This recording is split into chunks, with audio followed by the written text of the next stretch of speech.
Hello everyone, আজকে সকাল সকাল আমরা সব কাজকর্ম কমপ্লিট।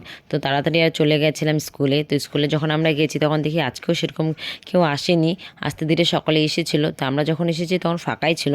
তারপর কিছুক্ষণ পর সবাই এলো। তো তারপরে বাবানকে স্কুলে দিয়ে আমরা চলে আসলাম বাল্মীকির মাঠে।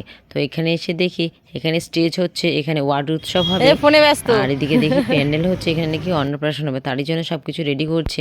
এদিকে সবাই বসে আছে, আর এদিকে দেখো আমরাও চলে এলাম এই দিদির দোকানে, কারণ খিদে পেয়ে গেছে। অনেকক্ষণে এসেছি, সকালে সেরকম খাওয়া হয়নি কারো, তাড়াহুড়োর মধ্যে সকালে চলে এসেছে। তো আমরা এখানে অর্ডার দিয়েছি ডালপুরি। তো দিদিভাই গরম গরম ডালপুরি বানিয়ে দিচ্ছে, আর আমরা এদিকে দেখো ওয়েট করে আছি যে কখন দিবে।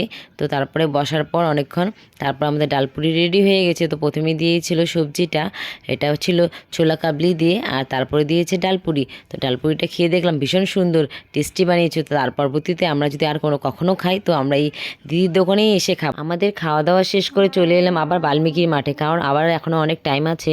আবার এখানে বাল্মীকি মাঠে বসে পড়লাম আমরা। এটা বাল্মীকি মাঠ?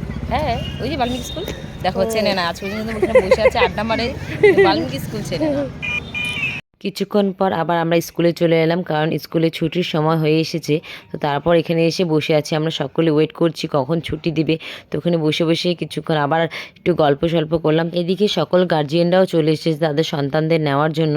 তো এখানে আমরা এখন দাঁড়িয়ে আছি, আর এদিকে কিছুক্ষণ পর দিদিরা এসে বললো যে তোমরা গোল করে দাঁড়িয়ে পড়ো, তারপর কিছুক্ষণ পর ওদের আমরা ছুটি দেবো, তারপর একে একে করে সকলকে নিয়ে তোমরা বাড়ি যাবে। তো বাই।